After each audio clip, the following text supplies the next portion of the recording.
Hey guys, what's up? My name is Vanessa and today I am doing the mid-year freakout tag. Hi guys, so welcome to my channel. I did this tag last year because I actually started my booktube channel, I want to say in like July last year, so I was able to do this. This year's gonna be kind of sad though because I've only read 32 books. I have the questions written down and my answers to them because I could not think of these on the spot. I really felt like I hadn't read a lot this year, but when I was looking through my Goodreads, I actually 32 books. That's impressive for someone who thought she hadn't read a lot. My goal for the year is 50, so we're over halfway there, which is pretty awesome. There are 13 questions. I don't have answers to 2 of them. So to compensate for that, for number 1, I'm gonna give you 5 answers. Okay, let's get started. The first question is the best book you've read in 2021. So I have a bunch. I don't know that I have a specific favorite.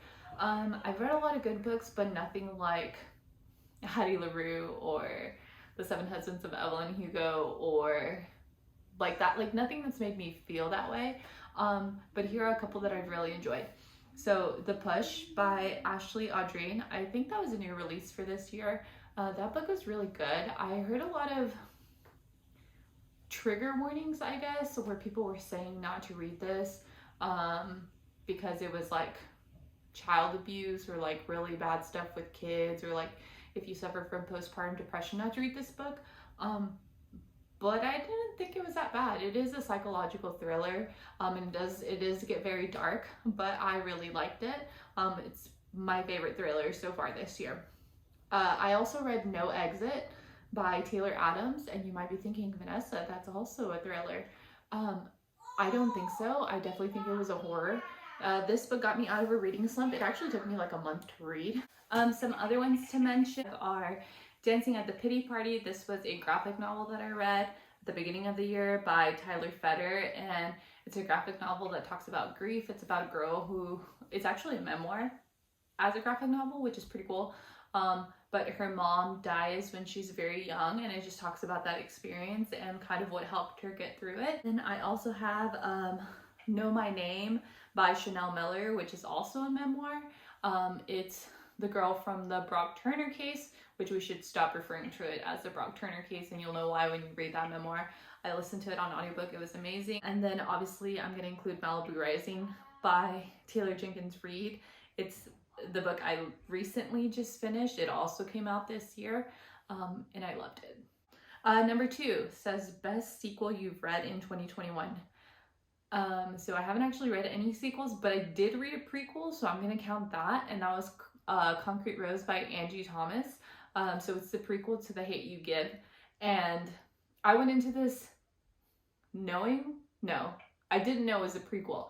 I knew it was in the same world as The Hate U Give, but I didn't. So I go into books blind, and I never read the synopsis and stuff like that because I just like to be surprised by everything. I feel like a lot of times synopsis gives so much away.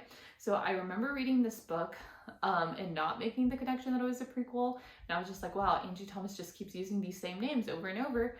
And then I realized that it was definitely the prequel. But I gave that book 5 stars, and I definitely love it. You should check it out before or after The Hate U Give. I think it's a really good read. They both are. Number 3 is a new release you haven't read yet but want to. I'm actually in the middle of making this vlog, but I'm reading 3 new releases. I just finished Malibu Rising by Taylor Jenkins Reid. I'm currently reading Life's Too Short by Abby Jimenez, and then I'm also going to read One Last Stop by Casey McWinston. Number 5 is 4 is most anticipated release for the second half of the year. I don't actually have an answer for this because I haven't really been on BookTube, and I don't really know what's coming out, so I'm not 1000% sure. Number 5 is biggest disappointment. I'm gonna go ahead and say Girl A by Abigail Dean. I have this book right there. I'm gonna get rid of it. It was a book of the month pick for me. I picked this book because it was a thriller, or I thought it was a thriller about a cult, but it's actually about a girl after she leaves the cult and her having flashbacks to her life, and it just wasn't it. It didn't give me anything that I wanted. It was a pretty big disappointment for me. The biggest surprise, I read Verity this year by Colleen Hoover.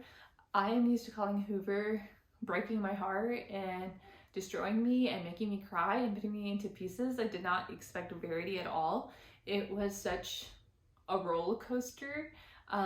She did it very well, so I really enjoyed that. And also No Exit, I felt was like a big surprise. Like I did not expect any of the twist, and they just kept coming. So that was also very good. Number 7 is favorite new author. I'm gonna have to say it's Taylor Jenkins Reid. I have read through her backlist at this point, so I'm loving every single thing she writes. Definitely top tier for her would be Evelyn Hugo and Daisy Jones and the Six. And I feel like Malibu Rising's probably up there, but not as close. She does Fame very well. Number 8 is New Fictional Crush. I haven't read anything recently that I'm like, wow, fictional crush. Is that bad? Probably. Number 9 is new favorite character, Lucy from The House in the Cerulean Sea by TJ Klune. I just love his character so much, and I know that this is like a big point why people won't read this book because of religion or whatever. But he just adds so much to the story, and I love how playful he is and how they really show that he is just a kid, and like pretty much the parallels to like that universe and our universe, and how we see kids as bad people because of where they come from or what they look like. And I just loved how like sweet and innocent he actually is. So he is definitely one of my favorite characters for this year, and then so far just in all the books that I've read. Number 10 is a book that made you cry. Every book makes me cry, like everything. I'm super emotional, so like had happy stuff, sad stuff, all of it makes me cry. But I listened to Know My Name by Chanel Miller, again from the Brock Turner case, and her memoir is just so touching, and like there was parts where I just cried for her. Like I just felt so bad for everything she went through. I felt bad for the way that our judicial system treated her. I felt bad for the way the media treated her, and everything that just had to do with it. Like it really hurt my heart, and especially knowing that so many people go through stuff like that. It was really sad to read or to listen to, but that should not deter you from listening to this memoir because it is amazing. Number 11 is a book that made you happy. I feel like for this, everybody's gonna say the same thing, but like The House in the Cerulean Sea by TJ Klune, again, it just has so many happy and like warm feelings. This is the really good book to offset like a bunch of thrillers in a row or a bunch of horror in a row. It just gives you like fuzzy feelings because these kids are so cute and so funny, and you just fall in love with them. Most beautiful book you've bought. I'd probably say Malibu Rising. Like, I know it doesn't look like much. I also haven't bought a lot of books this year, but I just really like the colors and the beach vibes, people on their surfboards. Then number 13 is What Books Do You Need to Read by the End of 2021? A book I want to read is Save the Night by Riley Sager. I think it comes out the 29th of this month.